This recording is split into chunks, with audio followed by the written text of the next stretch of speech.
Você tem sido o tipo de pai que você gostaria de ter na sua infância? Vou te contar um pouco a minha história.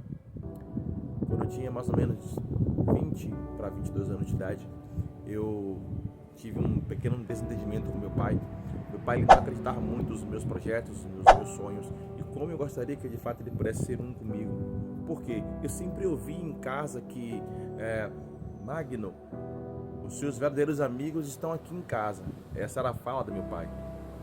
Então, como meu pai se colocando como meu verdadeiro amigo, o que foi que eu percebi? Uau, então eu posso compartilhar tudo com ele.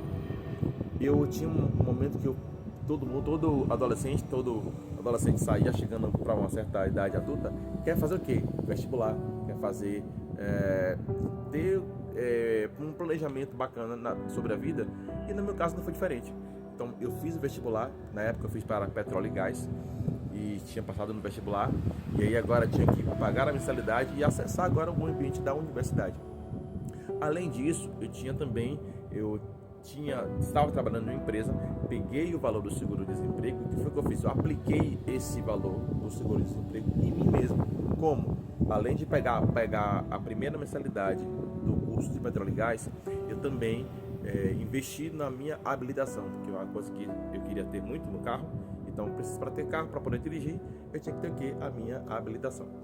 Nesse processo, eu tinha passado nas duas. Eu tinha passado na faculdade, no vestibular, e também tinha agora, de fato, um outro benefício, outro bônus para poder compartilhar em casa, que era a minha habilitação. Cheguei em casa feliz da vida, achando que ia, de fato, receber ali uau, que bacana. Para minha surpresa, não foi bem assim. Como foi que meu pai reagiu? Meu pai reagiu quando eu compartilhei com ele. Meu pai, passei no vestibular. Ele fez, como você passou no vestibular? Eu não vejo você estudando. Você não pega nos livros. Não vejo você lendo, coisa e tal. Só que assim, meu pai não sabia que eu sou autodidata. Então eu pego muitas coisas pelo olhar, pelo ouvir. E ainda que eu venha fazer alguma coisa, eu sempre pego aquele conteúdo e maximizo. Ou seja, sempre aprendo fazendo ou ouvindo alguém fazer. E foi muito duro ouvir isso do meu pai, tá? Eu enxuguei um pouco ali a emoção, segurei um pouco a emoção e sabia que ele ia desconfiar. Peguei, grifei o meu nome de vermelho, imprimi e mostrei pra ele. Olha, meu pai aqui tá de fato a prova que de fato eu passei no vestibular. E ele sem saber o que fazer, ficou naquela situação, poxa, agora o que eu faço agora? E mas aí foi golpe de sorte, tá. Mas e outra, como é que você vai pagar agora? Porque você passou, mas e como é que você vai agora enfrentar agora a universidade?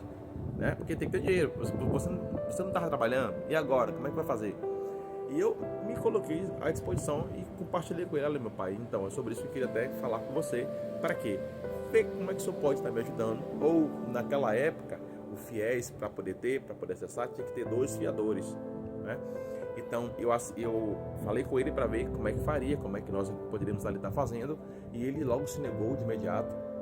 Outro golpe que eu também recebi, o segundo golpe. E o terceiro golpe foi o seguinte: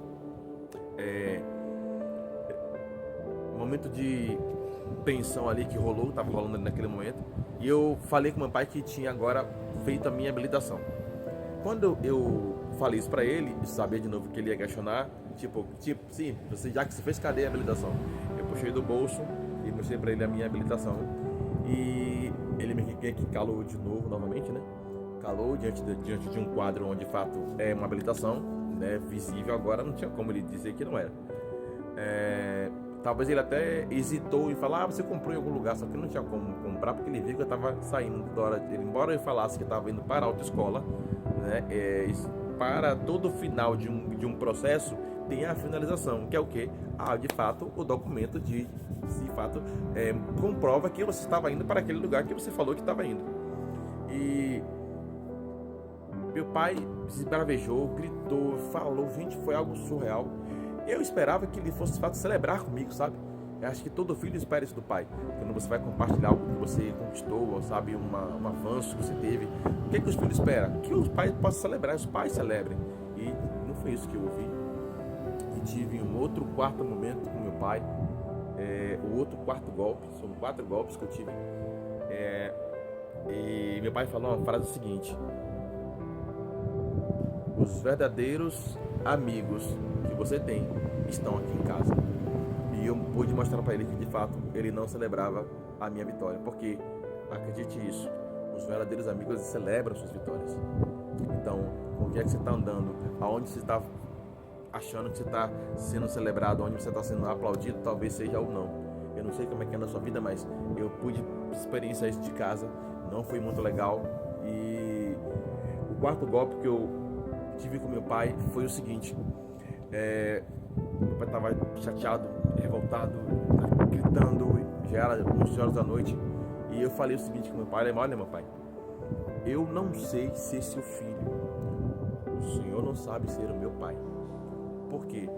O Senhor tem em mim uma expectativa. Eu nutro também no Senhor uma expectativa. Ou seja, está tendo choque de divergência. O Senhor pensa uma coisa, pensa outra, está dando choque. E para que isso não aconteça mais, deixa eu fazer aqui uma coisa. Peguei meu pai, abracei ele. Gente, queridos, acredito, ele chorou. O pai chorou. Foi um momento tão mágico, tão sublime. Eu não esperava isso do meu pai. Certamente ele também não esperava isso de mim. Todos os filhos esperam que o pai venha abraçá-lo, mas eu fiz o caminho inverso. E meu pai chorou, e ali nós fizemos as pazes, nós nos amamos. Meu pai estava com uma doença terminal e foram os 2 anos que eu tive com meu pai, como os melhores amigos. Sabe, nesse Dia dos Pais que está passando agora, isso aqui é uma história de pai e filho. E você como filho, eu não sei como é que está você, não sei onde você está agora, se você não fala com seu pai, se seu pai te machucou, se ele te magoou, se ele está vivo ou não, mas sabe, seu coração não é um espaço para você estar carregando mágoas durante todos esses anos. Libera isso, se libere seu pai, sabe? E você como pai, sabe, o seu lugar de fato é estar apoiando, abraçando, sabe, sendo de fato tendo o comportamento daquilo que os filhos esperam.